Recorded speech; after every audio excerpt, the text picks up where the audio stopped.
Bonjour, alors deuxième vidéo sur l'église, la deuxième partie. Alors avant de commencer, je vais parler là d'un père de l'église qui s'appelle Ignace d'Antioche.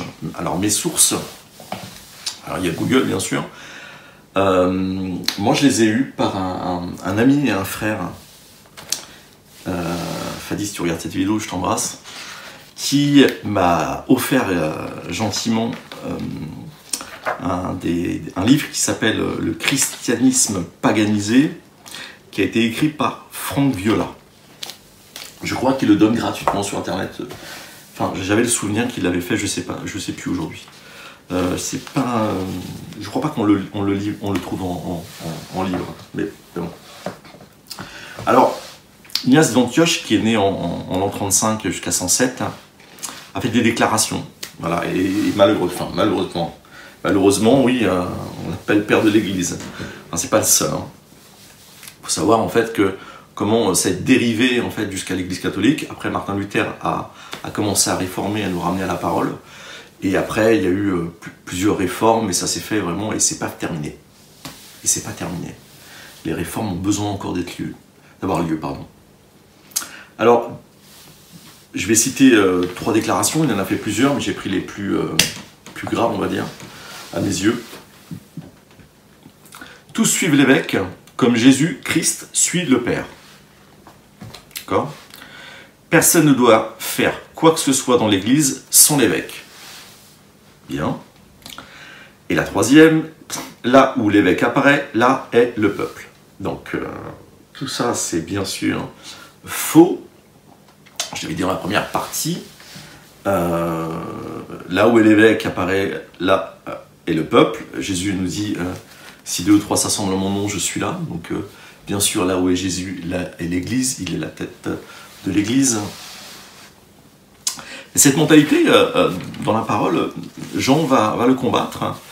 Dans la 3e épître de Jean, à partir du verset 5 jusqu'au verset 11, d'un certain Diotrephe. Bien-aimé, tu agis fidèlement dans ce que tu fais pour les frères même étrangers. Ils ont rendu témoignage de ton amour devant l'Église. Tu feras bien de pourvoir à leur voyage d'une manière digne de Dieu. Car c'est pour le nom du Seigneur qu'ils sont partis sans rien recevoir des païens.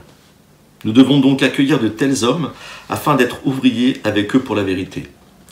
J'ai écrit quelques mots à l'Église, mais Diotrephe, qui aime à être le premier parmi eux, ne nous reçoit pas. C'est pourquoi si je viens, je rappellerai les actes qu'il commet en répandant contre nous des paroles mauvaises. Non content de cela, lui-même ne reçoit pas les frères, et ceux qui voudraient le faire, il les en empêche et les chasse de l'Église. Bien-aimé, n'imite pas le mal mais le bien. Celui qui fait le bien est de Dieu, celui qui fait le mal n'a pas vu Dieu. Donc on voit quelqu'un qui est dans le contrôle total, c'est-à-dire que pour lui l'Église lui appartient. Il a pris le contrôle et il empêche les frères de venir, voilà, de bénir des frères qui travaillent pour le royaume et de les bénir, et il empêche ceux qui voudraient le faire. Donc voilà. Donc maintenant je veux parler des ministères en fait, enfin, plus particulièrement celui de pasteur et d'ancien. Alors est-ce qu'il y a une différence ou pas entre un ancien et un pasteur? Et comment ça fonctionne dans la plupart des églises? De ce que j'ai pu voir et de ce que les frères et sœurs ont pu voir. Encore une fois, je fais une généralité, je n'ai pas visité toutes les églises. Et je ne le ferai pas. Et donc, souvent, comment ça fonctionne, c'est... j'ai souvent vu la même histoire. C'est parti d'une cellule de maison et un noyau qui s'est agrandi. À mon sens, ils auraient dû se multiplier, mais voilà. Et donc, le pasteur va mettre en place des anciens. C'est lui qui met en place des anciens. Et donc, comme c'est lui qui les met en place, les anciens sont soumis au pasteur, puisqu'ils ont des comptes à rendre à celui qui l'a établi, ce qui est normal, c'est un fonctionnement. Voilà. J'appelle ça un fonctionnement pyramidal. Un pasteur en haut, des anciens, puis après l'Église. Et c'est ça qui, essentiellement, n'a pas été réformé. Comme disait un frère, Et je vais me permettre de faire cette petite blague. Les catholiques ont un seul pape, les évangélistes, ils en ont plusieurs, un dans chaque église. Encore une fois, je fais des généralités. Je crois vraiment qu'il y a des bergers avec un cœur de père. Vraiment. Je l'espère en tout cas. Donc, le mot pasteur est 2 fois dans la Bible. En Éphésiens 4, verset 11, on parle des ministères apostoliques, prophétiques, docteurs, évangélistes, pasteurs et docteurs.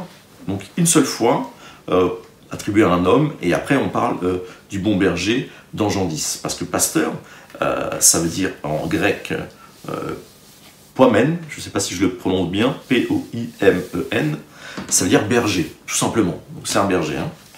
Ça on le sait. Alors dans le premier Testament, est-ce qu'on en parle? Est-ce qu'on parle du mot pasteur? Alors on sait qu'il y a des anciens, okay, on sait qu'il y a des scribes, okay, on sait qu'il y a des docteurs de la parole, okay, des prophètes et des rois, tout ça. Mais le mot pasteur, eh ben, il est donné qu'une seule fois, dans Ézéchiel 34, versets 1 à 4. Je ne vais pas le lire. Vous connaissez ce passage où Dieu reprend les bergers. Parce qu'ils asservissent le peuple. Alors je vais quand même le lire en fait, dans Ézéchiel. Je crois que c'est important de le lire. Ézéchiel 34.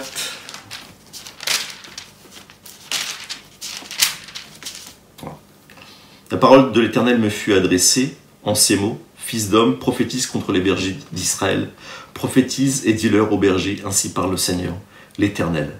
Malheur aux bergers d'Israël qui se repaissent eux-mêmes. Les bergers ne devraient-ils pas faire paître les brebis? Vous mangez la graisse, vous êtes vêtus avec la laine, vous avez sacrifié des bêtes grasses, vous ne faites pas paître les brebis. Vous n'avez pas fortifié celles qui étaient faibles, soigné celles qui étaient malades, pansé celles qui étaient blessées. Vous n'avez pas ramené celles qui s'égaraient, cherché celles qui étaient perdues, mais vous les avez dominées avec force et avec rigueur. Donc là, on voit vraiment un esprit de contrôle, de domination, et qui se nourrit des brebis. Et Dieu les reprend. Vous savez, la même tentation que le diable a donnée à Jésus-Christ, il va donner la même chose pour nous. Et quand il dit à Jésus, alors moi j'ai pas la pensée grecque, parce que la pensée grecque, on pense que la parole a dit ça, il ne peut pas dire autre chose. Moi je pense qu'il y a plusieurs messages des fois dans un seul message. Et quand il dit à Jésus, transforme ces pierres en pain, c'est aussi une tentation, parce que nous les pierres, on est aussi appelés des pierres. Et donc c'est une tentation pour un homme que Dieu a donné des responsabilités pour servir et pas pour asservir. Il va être tenté justement de les dominer pour se nourrir d'eux. Donc c'est une tentation. Vous savez, il y a 3 domaines. En psychologie où il faut faire attention, et ça on les retrouve que ce soit pour nos épouses, que ce soit pour nos enfants, que ce soit dans n'importe quelle situation, c'est avoir un sentiment de puissance, de possession ou de jouissance. C'est-à-dire essayer, dans ces 3 domaines, on peut vraiment faire énormément de mal. Vraiment veiller sur ces 3 domaines. Je dirais même à tous ceux qui ont des postes de responsabilité, qui sont chrétiens, ou pas, mais bon.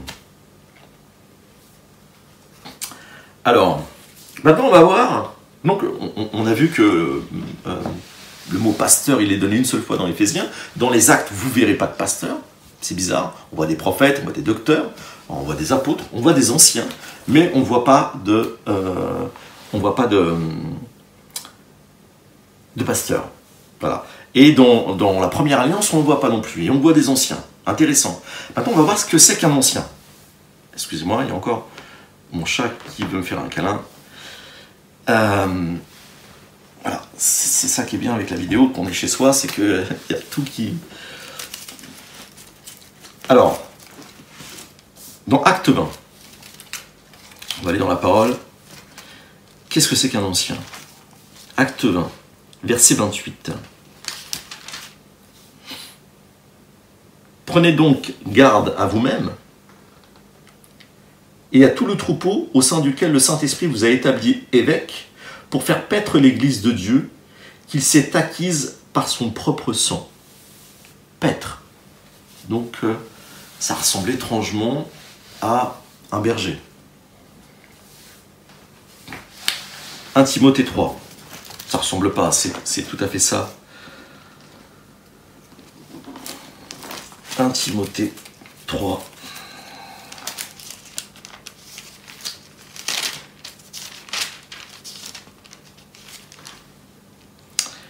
Versets 1 à 7. Cette parole est certaine, si quelqu'un aspire à la charge d'évêque, il désire une belle activité. Il faut donc que l'évêque soit irréprochable, mari d'une seule femme, sobre, sensé, sociable, hospitalier, apte à l'enseignement, qui ne soit ni adonné au vin, ni violent, mais conciliant, pacifique, désintéressé, qu'il dirige bien sa propre maison et qu'il tienne ses enfants dans la soumission, avec une parfaite dignité. Car si quelqu'un ne sait pas diriger sa propre maison, comment prendra-t-il soin de l'Église de Dieu ? Qu'il ne soit pas nouveau converti, de peur qu'enflé d'orgueil ne tombe sous le jugement du diable. Il faut aussi qu'il reçoive un bon témoignage de ceux du dehors, afin de ne pas tomber dans le discrédit et dans les pièges du diable. Donc on dit en fait qu'il doit diriger sa propre maison, parce que comment il prendra-t-il soin de l'Église de Dieu? Alors, Tite chapitre 1, au verset 5, « Je t'ai laissé en Crète afin que tu mettes en ordre ce qui reste à régler et que selon mes instructions, tu établisses des anciens dans chaque ville. » Tite était un apôtre, et Paul va lui dire d'établir des anciens dans chaque ville. On voyait qu'il n'y avait pas, il ne va pas dire des anciens dans chaque église. Je ne pense pas qu'il y avait dans les maisons qu'il y avait une maison par ville. Il y avait beaucoup de chrétiens à l'époque, donc il y avait plusieurs maisons.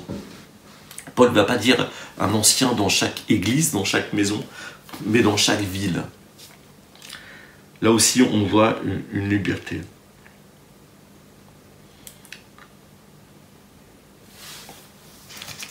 Alors, 1 Pierre 5.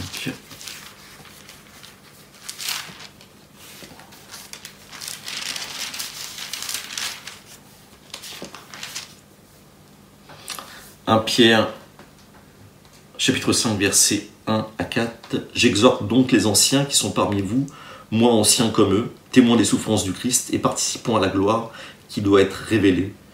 Faites paître le troupeau de Dieu qui est avec vous, non avec contrainte, mais volontairement selon Dieu, ni pour un gain sordide, mais de bon cœur, non en tyrannisant ceux qui vous ont été confiés, mais en devenant les modèles du troupeau. Et lorsque le souverain pasteur paraîtra, vous remporterez la couronne incorruptible de la gloire. » Pierre va dire « moi l'ancien », et Jean, dans les deux épîtres, la première et la deuxième, au verset 1, il va dire lui aussi « moi l'ancien ». Donc ils étaient pasteurs et anciens. Donc pasteur et berger en fait. Ce que je veux dire par là, c'est que c'est pas biblique de dire qu'il y a des pasteurs et des anciens, parce que c'est exactement la même chose. Un ancien, c'est un berger. Il n'y a pas de pasteur qui n'est pas un ancien et un ancien qui n'est pas un pasteur. C'est le même rôle. Maintenant, on va voir comment ils ont été établis. Rappelez-vous, c'est les apôtres. En Corinthiens 12, dit premièrement des apôtres. C'est ce que va faire Jésus. Il va envoyer les apôtres. Deuxièmement, des prophètes. Troisièmement, des docteurs. Puis vient ensuite les autres ministères. Et c'est parce qu'il y a aussi un désordre à ce niveau-là qu'on en arrive là aussi. Parce que les gens ne savent pas, malheureusement, qui ils sont. J'ai vu des fois un évangéliste être pasteur. Il fait des ravages. C'est pas ce qu'on appelle. Alors, acte 6.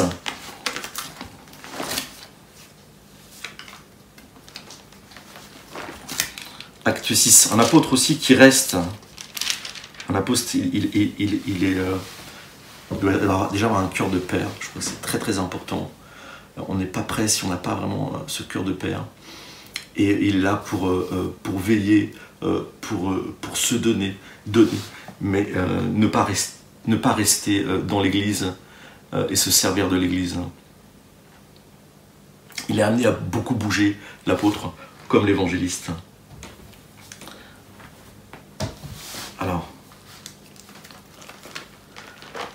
Alors déjà, je vais montrer déjà dans Acte 6,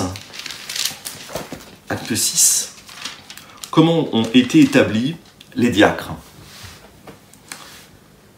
Je ne vais pas parler des diacres, mais déjà montrer comment ils ont été établis. Alors au Acte 6, verset 1 jusqu'au verset 7,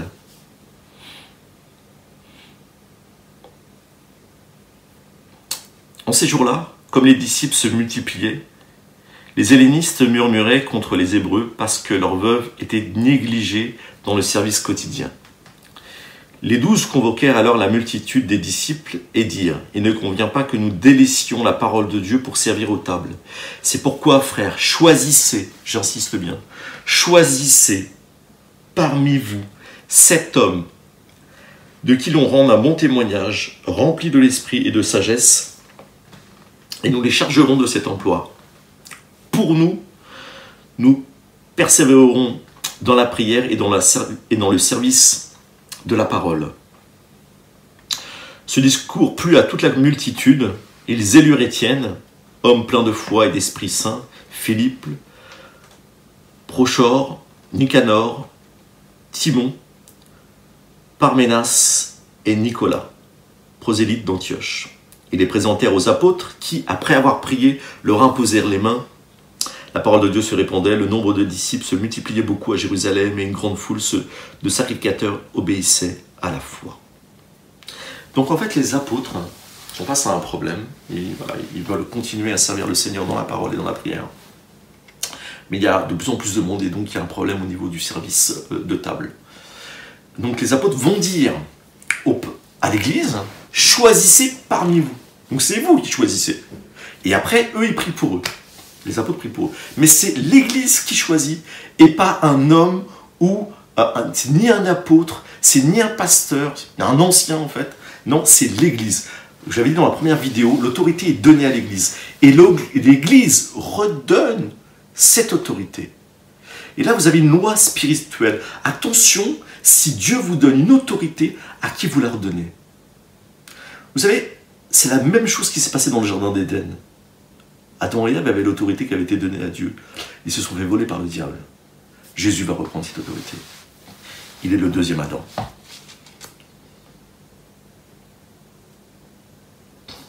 Donc maintenant, on va voir, et c'est là qu'on ne le voit pas dans le français, mais dans le grec, on va voir comment ils ont été établis les anciens. On a vu comment ils étaient établis les diacres. On va voir comment ils sont établis les anciens dans Acte 14. Acte 14, versets 21 à 23.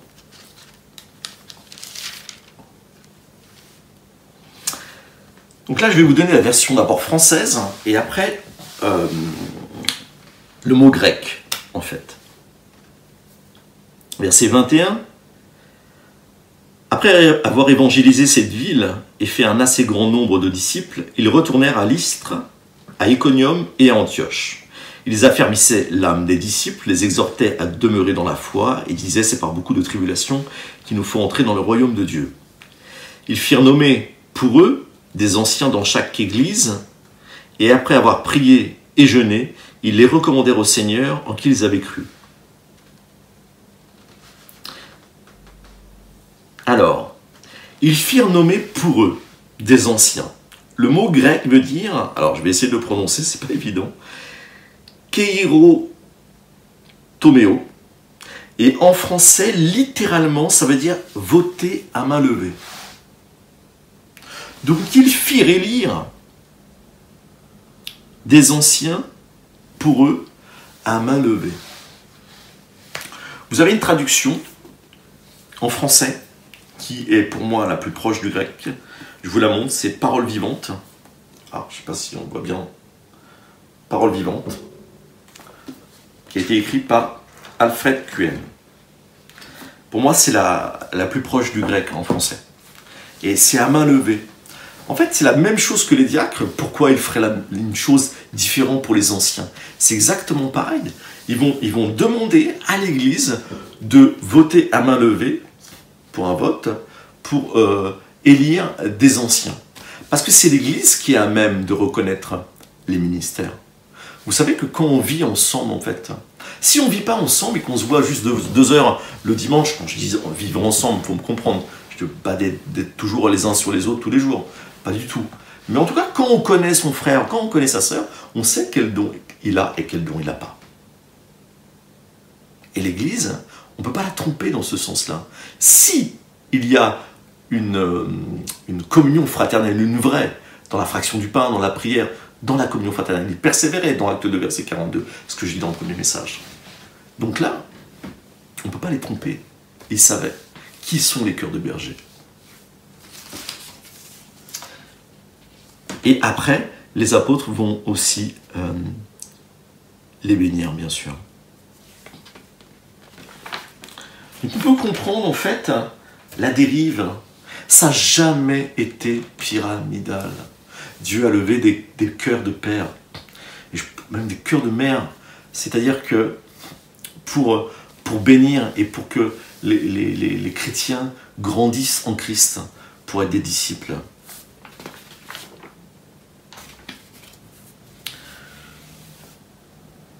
Qui est l'Église? Qui sommes-nous? Qui sommes-nous? 1 Pierre, chapitre 2, verset 9.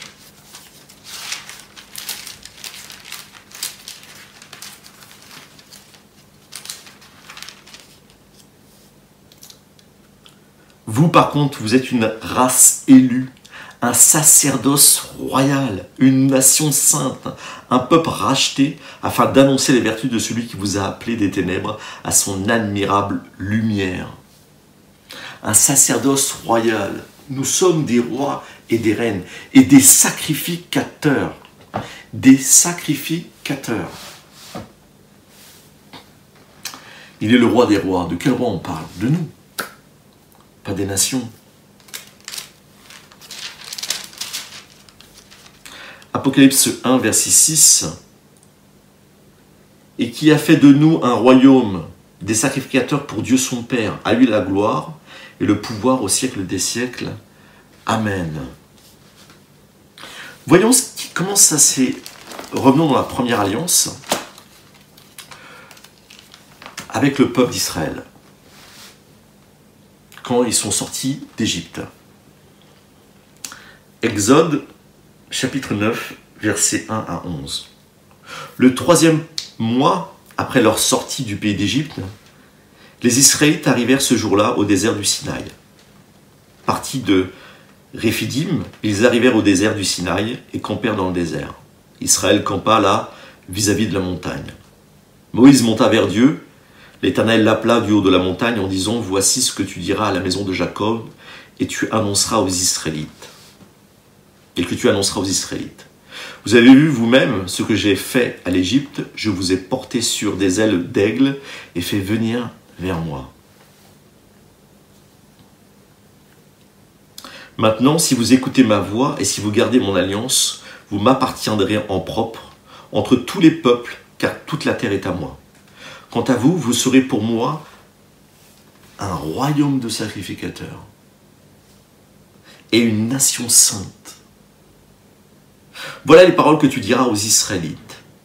Moïse vint appeler les anciens du peuple et mit devant eux toutes ces paroles comme l'Éternel le lui avait ordonné. Tout le peuple unanime répondit, nous ferons tout ce que l'Éternel a dit. Moïse répéta les paroles du peuple à l'Éternel. L'Éternel dit à Moïse, moi je viendrai vers toi au plus épais de la nuée, afin que le peuple entende quand je te parlerai, et qu'il y ait aussi toujours confiance en toi. Moïse rapporta les paroles du peuple à l'Éternel.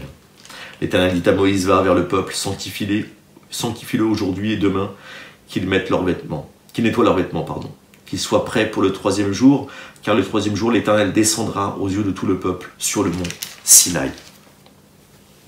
Dieu dit à Israël, il ne dit pas à la tribu de Lévi, il dit à Israël, c'était déjà dans le plan de Dieu, dans le cœur de Dieu, vous serez pour moi un royaume de sacrificateurs et une nation sainte. Qu'est-ce qui va se passer ?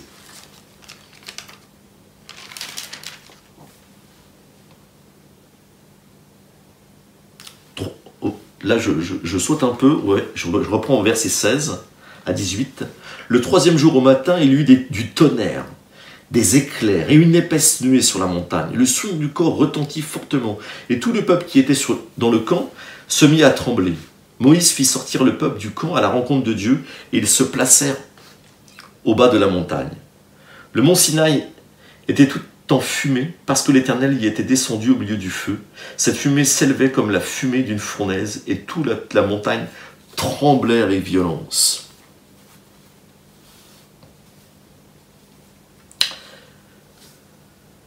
Exode 20, donc on va un petit peu plus loin, au verset 18, tout le peuple observait le tonnerre, les éclairs, le son du corps et la montagne fumante. À ce spectacle, le peuple tremblait, se tenait dans l'éloignement. Ils dirent à Moïse, « Parle toi-même, et nous écouterons, mais que Dieu ne nous parle pas, de peur que nous ne mourions. » Moïse dit au peuple, écoutez la parole que Moïse va dire au peuple. Moïse dit au peuple, « Soyez sans crainte, car c'est pour vous mettre à l'épreuve que Dieu est venu, et c'est pour que vous ayez pour lui de la crainte, afin de ne pas pécher. » Mais le peuple se tenait dans l'éloignement, mais Moïse s'approcha de la nuée où était Dieu. C'est-à-dire en fait que le peuple a dit à Moïse, non, non, non, parle à Dieu, nous on reste à l'écart, on ne veut pas. Il se passe la même chose dans l'église. Pasteur, parle à Dieu, vas-y, parle. Non, non, non, non, on écoute. On écoute ce que Dieu te dit et on écoute. On est spectateur. On est spectateur. La plupart des gens sont spectateurs. On n'est pas un spectacle. On est acteur. On est d'église.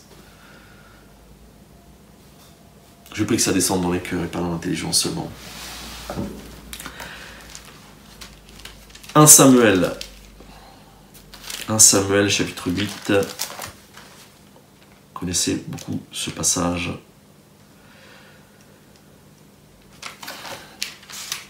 Quand Dieu va dire, quand le peuple va réclamer à Samuel, au prophète Samuel, un roi. Je vais le lire, c'est un petit peu long. Lorsque Samuel devint vieux, il établit ses fils juges sur Israël. Le nom de son fils aîné était Joël et le nom du second Abia. Ils étaient juges à Beersheba. Les fils de Samuel ne marchaient pas sur ses traces. Ils avaient un penchant pour le profit, recevaient des présents et portaient atteinte au droit. Tous les anciens d'Israël se rassemblèrent et vinrent auprès de Samuel à Rama. Ils lui dirent, « Voici que tu es vieux et que tes fils ne marchent pas sur tes traces. Maintenant établis sur nous pour nous juger un roi comme en ont toutes les nations. »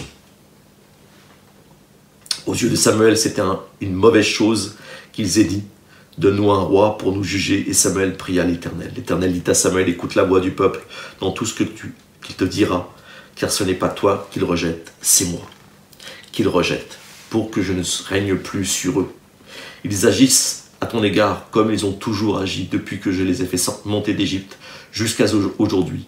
Ils m'ont abandonné pour rendre un culte à d'autres dieux. Maintenant donc écoute leur voix, mais avertis-les solennellement. Et fais-leur connaître les droits du roi qui régnera sur eux. » Samuel redit toutes les paroles de l'Éternel au peuple qui lui demandait un roi. Il dit, « Voici les droits du roi. Ils régneront sur vous. Ils prendront vos fils et ils en disposera pour ses chars. Et parmi ses cavaliers, ils courront devant son char. Il en disposera comme chef de 1000, il en disposera comme chef de 50, aussi bien que pour labourer ses terres, récolter sa moisson et fabriquer ses armes de guerre et l'attirail de ses chars. Il prendra vos filles comme parfumeuses, cuisinières et boulangères. Il prendra les meilleures de vos champs, de vos vignes et de vos oliviers et les donnera à ses serviteurs. Il prendra la dîme de vos semences et de vos vignes, et il la donnera à ses champs blancs et à ses serviteurs. Il prendra les meilleurs de vos serviteurs et de vos servantes, et de vos jeunes gens, et vos ânes, et il s'en servira pour ses travaux. Il prendra la dîme de votre petit bétail, et vous-même deviendrez ses esclaves. Ce jour-là, vous crierez contre votre roi, que vous vous serez choisi, mais ce jour-là, l'Éternel ne vous répondra pas. Le peuple refusa d'écouter la voix de Samuel. « Non, dirent-ils, il y aura un roi sur nous. » Et nous aussi, nous serons comme toutes les nations. Notre roi nous jugera. Il sortira devant nous et conduira nos guerres. Samuel entendit toutes les paroles du peuple et les redit aux oreilles de l'Éternel. L'Éternel dit à Samuel, écoute leur voix, tu établiras un roi sur eux. Et Samuel dit aux hommes d'Israël, allez-vous-en. Allez-vous-en chacun dans sa ville. C'est exactement ça. Aujourd'hui, il n'y a rien de nouveau sous le soleil. Ce que j'ai dit dans la première dans la première vidéo. Malheureusement, il s'est passé ce qui se passe aujourd'hui, c'est ce qui s'est passé aussi avant, sous une autre forme, mais le fond est le même. Une fois, je ne vais pas donner de noms, je ne suis pas là pour donner des noms. Je crois même que je suis contre ça, je veux vraiment le dire, sauf si c'est nécessaire et important de le faire. Parce que des fois, ça a été dit aussi dans la parole, il y a eu des noms qui ont été dénoncés. Mais sinon, on est là pour dénoncer les œuvres du diable, mais pas pour dénoncer forcément des noms. On bénit les gens. En tout cas, si on a quelque chose à leur dire, il faut aller leur dire face à face. Se mettre en contact avec eux. Mais, donc je vais raconter une histoire que je connais, je connais très très très bien même. Il y a eu une église de maison qui a démarré. Et ils ont demandé, ils ont prié, ils ont dit au Seigneur, donne-nous un jeune pasteur dynamique.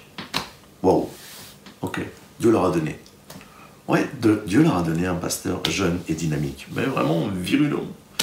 Appelé, vraiment appelé. Ça a été un désastre. Ça a été catastrophique. Il les a dépouillés. Voilà. Et il y a eu beaucoup de choses. Tant qu'on n'a pas saisi ça, que c'est Jésus notre roi, qu'un pasteur, c'est un serviteur, il est là pour servir et pas pour asservir. On nous dit que l'on reconnaîtra un arbre à ses fruits, c'est les fruits de l'esprit. La même chose. Attention à ce qu'on proclame. Attention à ce qu'on proclame. On va aller maintenant dans 1 Corinthiens 3.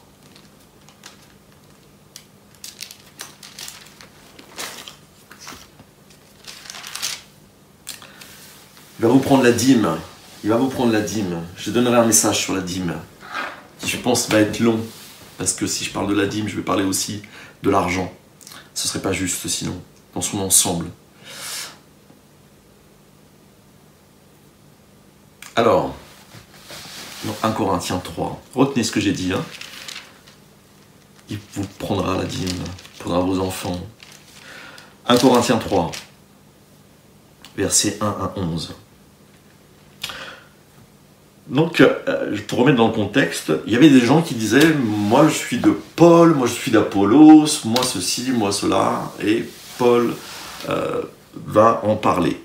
« Pour moi, frères, ce n'est pas comme à des hommes spirituels que j'ai pu vous parler, mais comme à des hommes charnels, comme à de petits enfants en Christ. Je vous ai donné du lait, non de la nourriture solide, car vous ne pouviez pas la supporter, et vous ne le pouvez pas, même à présent, parce que vous êtes encore charnels. En effet, puisqu'il y a parmi vous de la jalousie et de la discorde, n'êtes-vous pas charnels et ne marchez-vous pas d'une manière toute humaine. Quand l'un dit « moi je suis de Paul » et un autre « moi d'Apollos », n'êtes-vous pas des hommes? Qu'est-ce que donc Apollos? Et qu'est-ce que Paul? Des serviteurs par le moyen desquels vous avez cru, selon que le Seigneur l'a donné à chacun. J'ai planté, Apollos a arrosé, mais Dieu a fait croître. Ainsi, ce n'est pas celui qui plante qui est quelque chose, ni celui qui arrose, mais Dieu qui fait croître. Celui qui plante et celui qui arrose ne font qu'un, et chacun recevra sa propre récompense selon son propre labeur.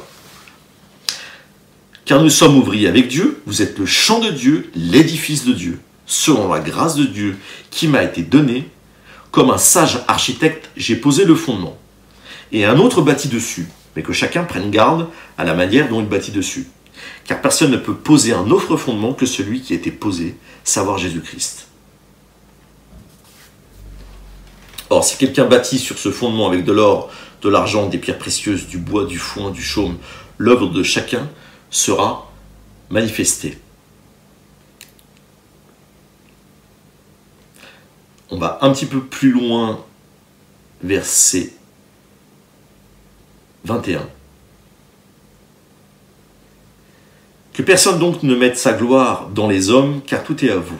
Soit Paul, soit Apollos, soit Céphas, soit le monde, soit la vie, soit la mort, soit les choses présentes, soit les choses à venir, tout est à vous, et vous êtes à Christ, et Christ est à Dieu. Ainsi qu'on nous regarde comme des serviteurs de Christ, et des administrateurs des mystères de Dieu, du reste, ce qu'on demande des administrateurs, c'est que chacun soit trouvé fidèle. Pour moi, il m'importe fort peu d'être jugé par vous ou par une juridiction humaine. Je ne me juge pas non plus moi-même, car je n'ai rien sur la conscience. Mais ce n'est pas pour cela que je suis justifié, celui qui me juge, c'est le Seigneur. C'est pourquoi ne jugez de rien avant le temps, avant la venue du Seigneur qui mettra en lumière ce qui est caché dans les ténèbres et qui manifestera les desseins des cœurs. Alors la louange de chacun viendra de la part de Dieu. Frères, j'ai usé de ces images à propos d'Apollos et de moi à cause de vous. Vous apprendrez ainsi en nos personnes à ne pas aller au-delà de ce qui est écrit, et nul de vous ne s'enorgueillira en prenant parti pour l'un contre l'autre. Paul, il est clair. Il dit, Paul, qui est Apollos, qui est Céphas? On est des serviteurs. Vous appartenez à Christ. Christ appartient à Dieu. Vous ne nous appartenez pas. Nous, on est juste là pour servir. Et pourtant, il y avait des gens qui étaient là. Ah, moi, je suis de Paul. Moi, je suis d'Apollos. Moi, je suis de... Mon pasteur, c'est un tel. Ah, mon pasteur, c'est un tel. Attention à ce que vous proclamez. Parce que vous mettez une autorité, vous donnez une autorité à quelqu'un sur votre vie. Oui. Je peux dire, je suis au bénéfice du ministère de un tel. Oui, je suis vraiment béni. Merci Seigneur. Mais mon pasteur, c'est Jésus. C'est pas moi qui le dis, c'est la parole.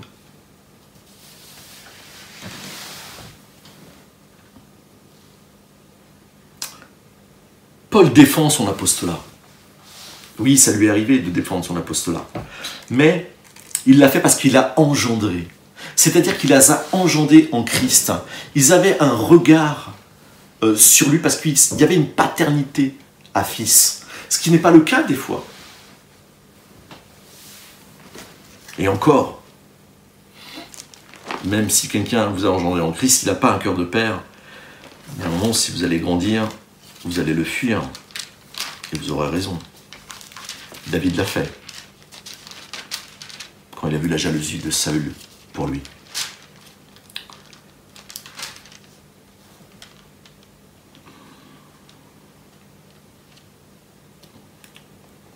Voilà, je vais te donner Galates, chapitre 4, verset 19. Mes enfants, pour qui j'éprouve de nouveau les douleurs de l'enfantement, jusqu'à ce que Christ soit formé en vous. Il les a engendrés. Chapitre 5, versets 13 à 14. Frères, vous avez été appelés à la liberté, seulement ne faites pas de cette liberté un prétexte pour vivre selon la chair, mais par amour, soyez serviteurs les uns des autres, car toute la loi est accomplie dans une seule parole, celle-ci, tu aimeras ton prochain comme toi-même. La couverture spirituelle, c'est l'amour, je l'ai dit. Il n'y a pas d'autre passage qui parle de ça. Dans 1 Pierre, chapitre 4, verset 8.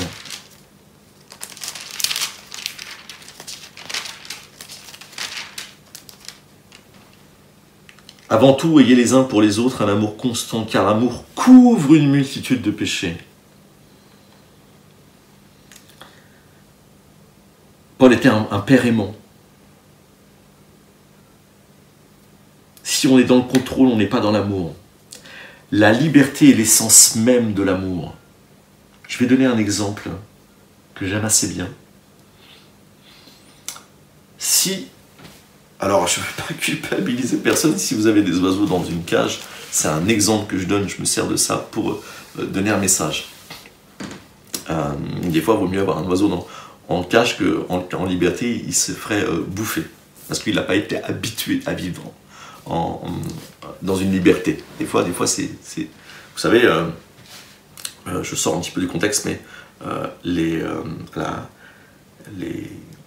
ceux de la Corée du Nord, quand ils arrivent des fois à s'enfuir pour passer côté sud, des fois ils se suicident tellement ils ne supportent pas cette liberté. Depuis tout petit, ils ne l'ont pas eu, c'est terrible. Donc là, je me donne un exemple pour montrer c'est quoi la liberté. Donc un oiseau dans une cage, si on le laisse en cage, on aime le chant de l'oiseau, on aime le plumage de l'oiseau, on aime la couleur de l'oiseau, mais on n'aime pas l'oiseau. Sinon on libère la cage. L'oiseau, c'est dans cette liberté qu'on l'aime vraiment. Et Dieu fait pareil pour nous. Il nous aime, alors il nous laisse libres. Il nous dit, bien sûr, choisis, je mets la mort et la vie devant toi, mais choisis la vie. Il nous tend à choisir la vie. La bénédiction et non la malédiction. Mais parce qu'il nous aime, il ne touche pas de la liberté. Sinon, il serait quelqu'un qui vient et qui est dans le contrôle et pas dans l'amour. L'amour bannit la peur. Si on est dans la peur, on sera dans le contrôle. C'est inévitable.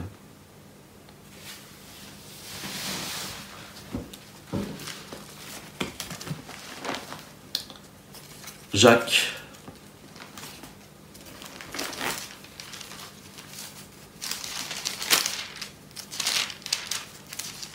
Jacques 1, verset 25. Mais celui qui a plongé les regards dans la loi parfaite, la loi de la liberté, et qui persévère non pas en l'écoutant pour l'oublier, mais en la pratiquant activement, celui-là sera heureux dans son action même.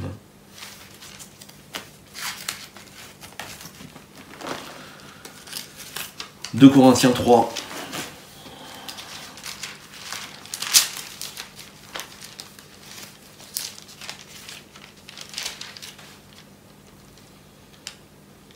versets 1 à 5.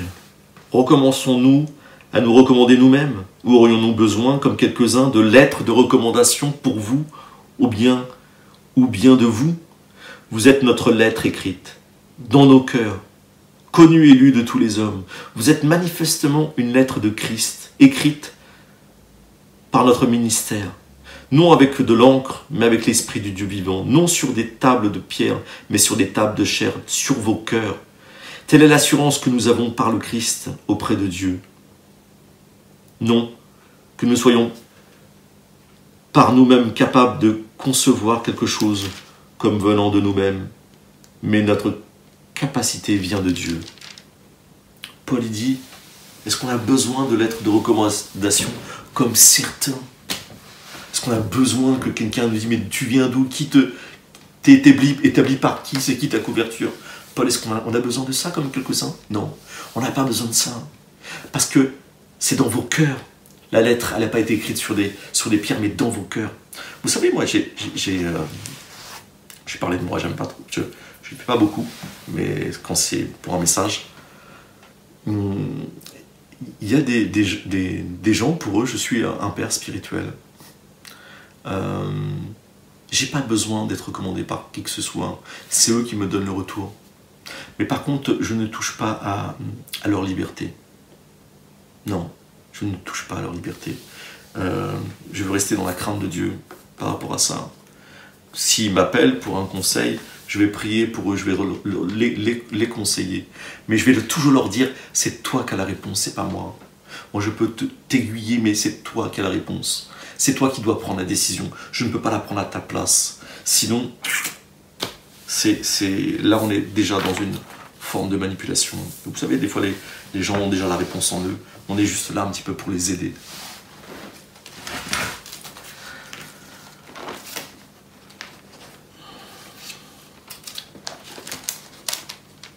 Matthieu 11, verset 28.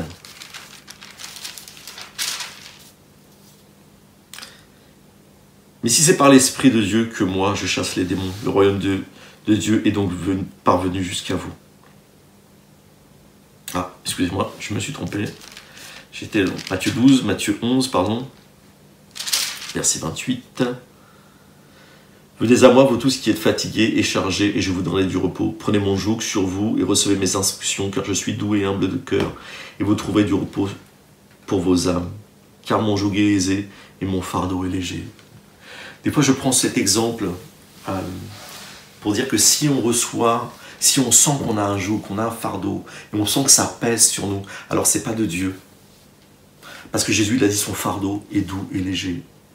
Si vous ressentez quelque chose de lourd en vous, vous pouvez déjà vous dire que c'est pas de Dieu.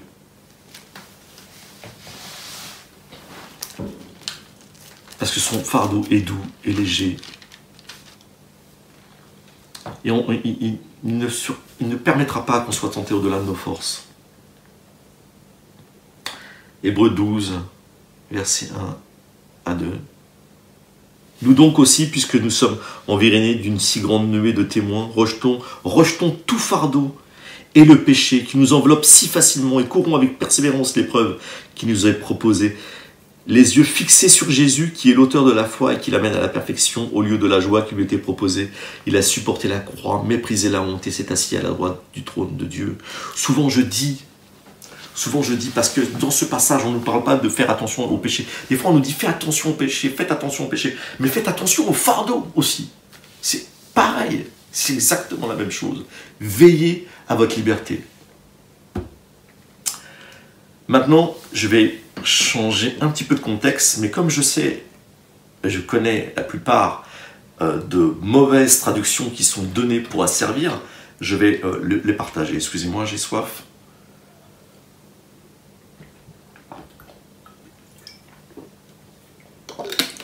Donc, là, on va aller plus dans le grec pour comprendre les mauvaises traductions en français. Vous savez que dans la première alliance, c'est en hébreu et en araméen, et là, dans la deuxième, c'est en grec. Donc, il faut revenir à la langue originale pour savoir de quoi on parle. Alors, dans Romains 13, alors, c'est assez... Je suis obligé de parler de ce passage. Ce passage, je vais parler en français parce qu'on n'a même pas besoin du grec. Le français suffit pour que là, il y a une mauvaise traduction. Mais malheureusement, il y en a qui s'en servent, ils y arrivent quand même à utiliser ce passage en parlant de ministère. On ne parle pas des ministères dans ce passage. Et je vais le dire pourquoi. Donc, verset 1 jusqu'au verset 7. Que toute personne soit soumise aux autorités supérieures, car il n'y a pas d'autorité qui ne vienne de Dieu. Et les autorités qui existent ont été instituées par Dieu. C'est pourquoi celui qui s'oppose à l'autorité résiste à l'ordre de Dieu, et ceux qui résistent attireront une condamnation sur eux-mêmes. Pardon. Les gouvernants ne sont pas à craindre quand on fait le bien, mais quand on fait le mal, veux-tu ne pas craindre l'autorité, fais le bien et tu auras son approbation. Car elle est au service de Dieu, pour ton bien. Mais si tu fais le mal, sois dans la crainte, car ce n'est pas en vain qu'elle porte l'épée, étant au service de Dieu pour montrer sa vengeance et sa colère à celui qui pratique le mal. Il est donc nécessaire d'être soumis non seulement à cause de cette colère, mais encore par motif de conscience. C'est aussi pour cela que vous payez des impôts, car ceux qui gouvernent sont au service de Dieu pour cette fonction précise. Rendez à chacun celui qui est dû, la taxe à qui vous devez la taxe, l'impôt à qui vous devez l'impôt, la crainte à qui vous devez la crainte, l'honneur à qui vous devez l'honneur. Donc on parle d'épée, qui porte l'épée. On comprend que on parle de police, on parle à qui on paye les impôts. On paye les impôts. Dans Romains 13, c'est pas Israël. Hein. Israël, voilà, elle est déjà éparpillée. Donc là, on est dans un contexte où ils sont sous l'Empire romain. Okay, donc ils payent un impôt. Qui porte l'épée? Soldats romains. C'est pas les sacrificateurs de l'époque, c'est pas les pasteurs, c'est pas les anciens. Bien sûr que non. Donc ce contexte, Paul dit que toute autorité est de Dieu, les ministres, tout ça, toute autorité vient de Dieu. Voilà, on ne parle pas du tout d'anciens, de pasteurs ou de ministères dans ce passage, dans Romains 13. Pas évident. Voilà. Alors il y en a qui vont dire c'est la parole de l'épée de la parole, mais pas du tout. Enfin, je veux dire, soyons raisonnables. Soyons raisonnables. Alors, Hébreux 13. Hébreux 13. très intéressant ce passage. Verset 17. Obéissez à vos conducteurs et soyez leur soumis, car ils veilleront au bien de vos âmes, dont ils devront rendre compte. Faites en sorte qu'ils puissent le faire avec joie et non en gémissant, ce qui ne serait pas à votre avantage. Donc là, on comprend, oui, ok, c'est bien les serviteurs de Dieu, c'est bien les anciens. Mais qu'est-ce que en grec veut dire obéissez? Alors obéissez, c'est peitos. Donc traduction en français, ça veut dire persuader, s'efforcer de persuader, convaincre, gagner, apaiser, laisser. La meilleure traduction, ce serait laisser persuader par des mots. Ok. Vous avez un autre passage qui parle d'obéir dans Éphésiens 6, verset 1. Voilà. Je vais prendre Éphésiens 6. Et ce n'est pas le même mot. Pour ça, c'est très très important. En français, on a donné le même mot, mais en grec, ce n'est pas le même mot. Donc, verset 1. Enfants, obéissez à vos parents, selon le Seigneur, car cela est juste. C'est normal, bien sûr. Alors, pour ce verbe en grec, pour le verbe obéir, c'est upakouo. Ça veut dire littéralement se soumettre à la volonté de quelqu'un et accomplir ce qu'il demande. Là, c'est vraiment obéir.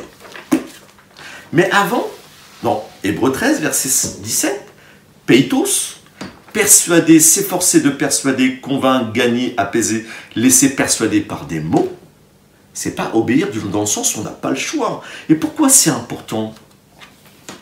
Parce que dans Romains 14, verset 23, qu'est-ce que nous dit la parole? Et c'est là que c'est important.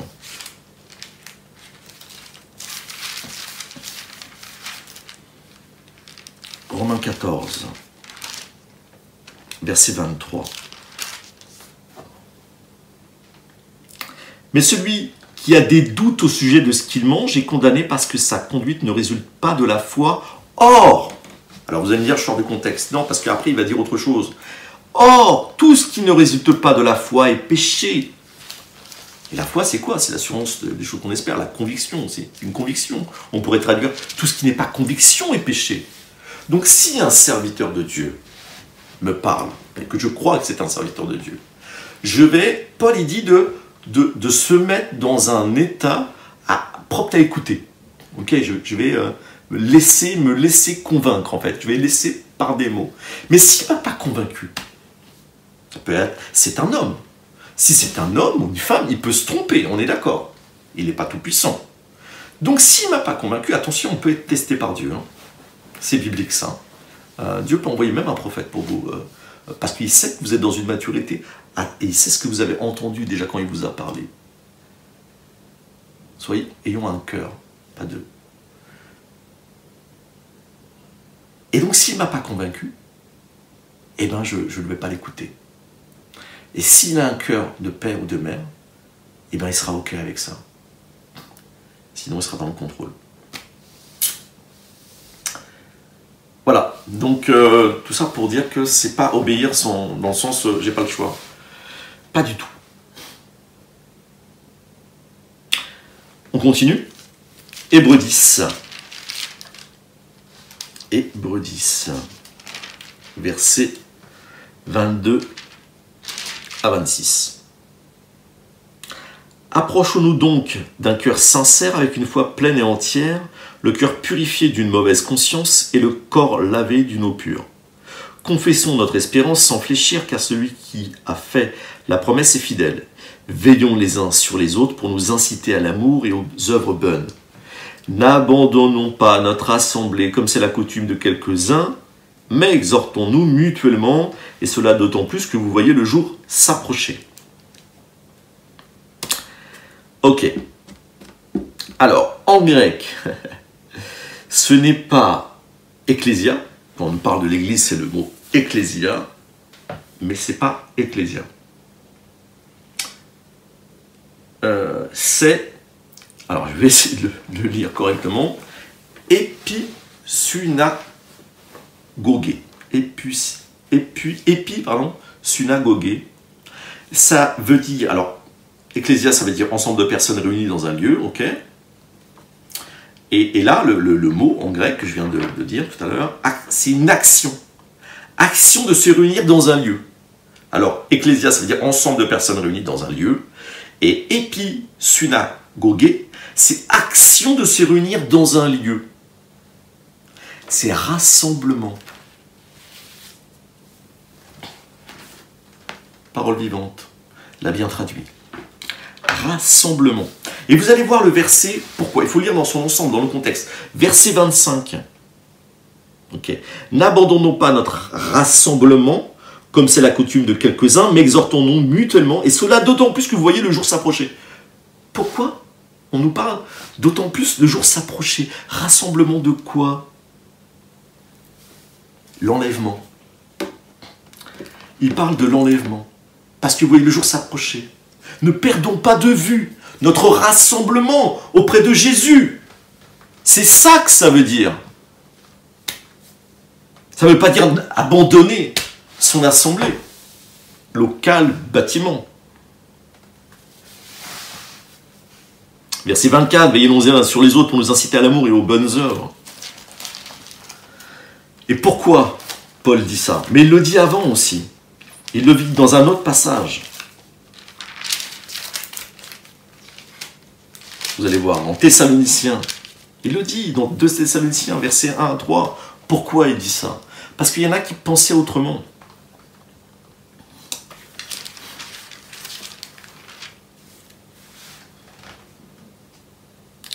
Nous vous le demandons, frères, en ce qui concerne l'avènement du Seigneur Jésus-Christ et notre rassemblement auprès de lui. Ne vous laissez pas promptement ébranler dans votre bon sens, ni alarmer par quelques inspirations, par quelques paroles ou par quelques lettres qui nous seraient attribuées, comme si le jour du Seigneur était déjà là. Que personne ne vous séduise d'aucune manière, car il faut qu'auparavant, l'apostasie soit arrivée et que se révèle l'homme impie, le fils de perdition. Donc il y avait déjà des gens qui disaient que l'enlèvement a eu lieu. Et Paul il dit non. C'est pour ça qu'il nous dit ça dans Hébreux aussi.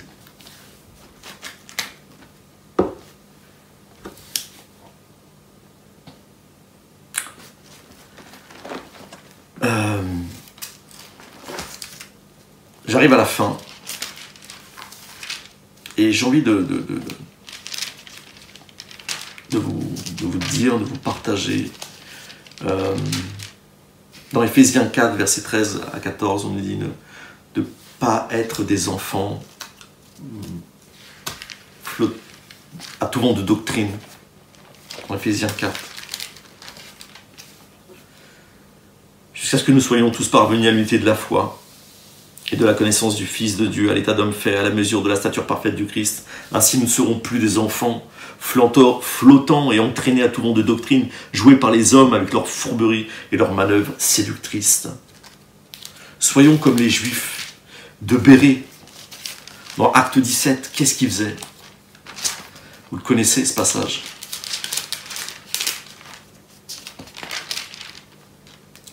Versets 10 à 12.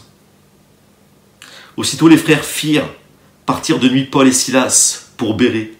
Dès leur arrivée, ils entrèrent dans la synagogue des Juifs. Ceux-ci avaient de meilleurs sentiments que ceux de Thessalonique.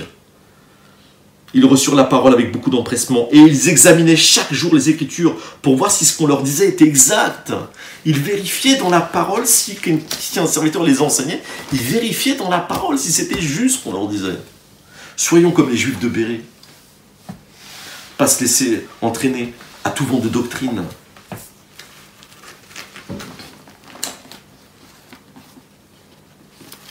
Josué, chapitre 1, verset 8. Ce livre de la loi ne s'éloignera pas de ta bouche. Tu y méditeras jour et nuit pour observer et mettre en pratique tout ce qui est écrit, car c'est alors que tu mèneras à bien tes entreprises. C'est alors que tu réussiras. Je répète, ce livre de la loi ne s'éloignera pas de ta bouche. Tu y méditeras jour et nuit.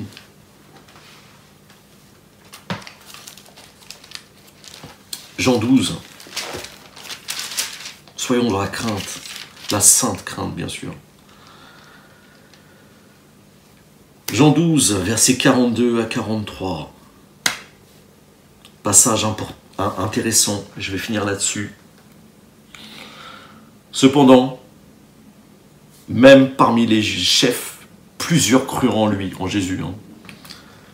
Mais à cause des pharisiens, ils ne le confessaient pas, pour ne pas être exclus de la synagogue, car ils aimaient la gloire des hommes plus que la gloire de Dieu. Il y a des fois, il y a des gens, je suis stupéfait. Ils savent que bibliquement c'est vrai, mais ils ferment la bouche parce qu'ils veulent leur petit ministère dans une église. Mes frères, mes sœurs, qu'est-ce qui va arriver à des gens qui n'ont pas reçu l'amour de la vérité? Vous le savez, c'est écrit dans Thessaloniciens. Dieu enverra un esprit de confusion pour qu'ils croient vos mensonges. Il y aura un jugement. Si on n'aime pas la vérité, on n'aime pas Jésus. Jésus, c'est la vérité incarnée. Je suis le chemin, la vérité et la vie. Voilà, ils savaient que Jésus disait vrai, mais ils se taisaient parce qu'ils avaient peur qu'on les vire de l'église, comme dit au trèfle. Alors ils se sont tus parce qu'ils préfèrent la gloire des hommes que la gloire de Dieu. Soyez bénis au nom de Jésus-Christ. Au revoir.